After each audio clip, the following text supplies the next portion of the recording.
Hello. नमस्कार दोस्तों। Hello friend. आज हम जिस विषय में बात करने जा रहे हैं वो है गणपति उत्सव। और गणपति उत्सव की आप सब लोगों को बहुत बहुत हार्दिक शुभकामनाएं। वैसे तो गणपति उत्सव पूरे ही भारतवर्ष में बहुत ही धूमधाम से मनाया जाता है,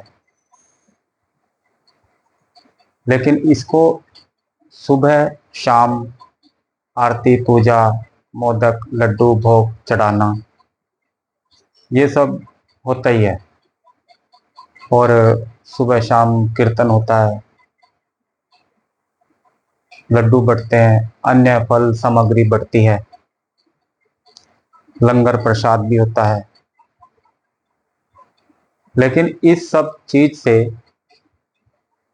आपको उतना फल नहीं मिलेगा जितना कि मिलना चाहिए। आप जानते हैं कि वो कैसे?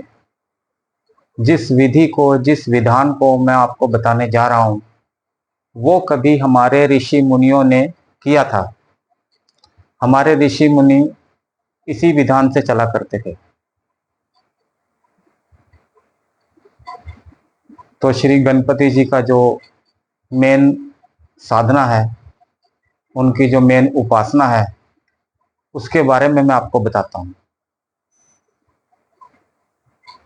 क्योंकि अगर जो सही तरीके से देखा जाए तो 1 रुपए की अगरबत्ती भी नहीं लगती। जो मेन जो अगर हम साधना करना चाहें ना तो 1 रुपए की भी अगरबत्ती नहीं लगेगी। तो सुबह शाम कीर्तन किया, मोदक लड्डू वगैरह चढ़ाए और सब अपने अपने काम पे चले गए। शाम को आके फिर दोबारा से वही सेम प्रोसेस किया। उसके बाद फिर अपने खाया पिया, डीजे तेज करके नाचे गाए और सो गए। लेकिन क्या इससे हमारे जीवन में फर्क पड़ा? क्योंकि कितने ही गणेश उत्सव चले गए, लेकिन क्या इससे हमारे जीवन में फर्क पड़ा? आप ही बताइए। मैं सच्चाई से रूबरू चैनल में आपका बहुत बहुत स्वागत करता हूं।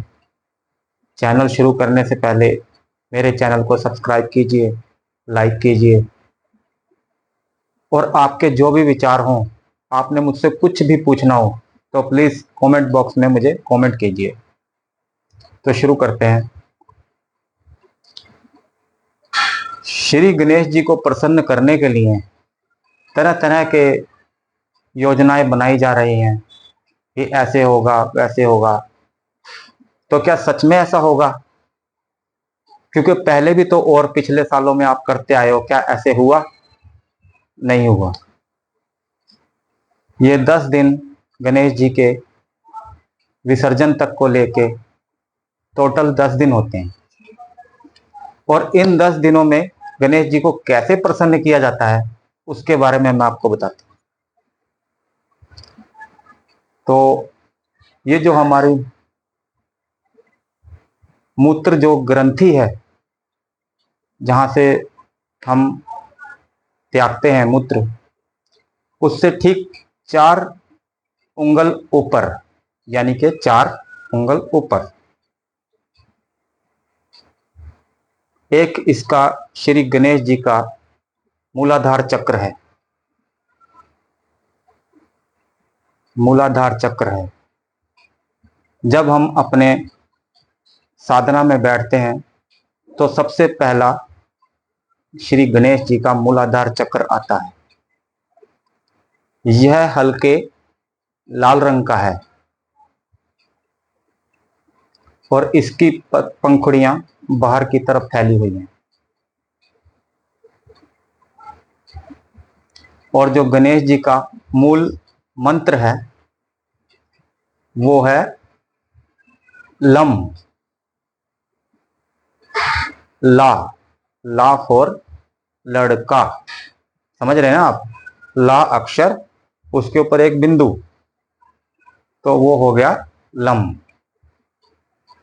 तो आपने क्या करना है, ठीक ये जो 7 तारीख से सुबह पूरे 45 मिनट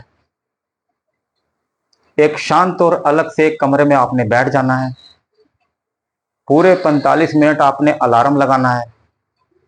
अलार्म लगा के आप बैठ जाइए और आपने क्या करना है, सिर्फ इतना ही, लम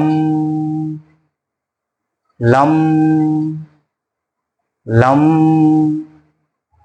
लम, पहले थोड़ा ऊंचे स्वर में उच्चारण करना है, उसके बाद धीरे धीरे धीरे धीरे स्लो होते जाना है और फिर अपने ध्यान में उसको बोलना है। और आपके ध्यान में हल्के लाल रंग का कमल घूमता हुआ नजर आना चाहिए। लेकिन ये एकदम नहीं होगा, हो सकता है कि पहले दिन आपको कुछ अजीब सा लगे। तो ठीक शाम को सूरज डूबने से टाइम में आपको ये 45 मिनट करना है। और सुबह हो सके तो ब्रह्म मुहूर्त में कीजिए, अच्छी बात है। नहीं तो आप सुबह 8 बजे से पहले पहले कीजिए इसको। तो जो लाभ इसका ब्रह्म मुहूर्त में होगा वो थोड़ा बाद में नहीं हो पाएगा, लेकिन फिर भी आप इसको कीजिए, क्योंकि आप और भी तो संकीर्तन में जाएंगे, उसकी गणेश जी की झांकियां देखेंगे, वहां पे कुछ और देखेंगे। तो क्या एक बार ये नहीं करके देख सकते? इसको भी करके देखिए। आपको कल से ठीक 7वें दिन आपको फर्क महसूस दिखेगा। और जिस जिस मेरे भाइयों को अगर फर्क महसूस दिखेगा, मेरी माताओं बहनों को, तो प्लीज मुझे कमेंट कीजिए कि हाँ, हमारे जीवन में कुछ घटित हुआ है। हम गणेश जी की पूजा किस लिए करते हैं? कि हमारे जीवन में खुशहाली आए, हमारे को सुख समृद्धि मिले।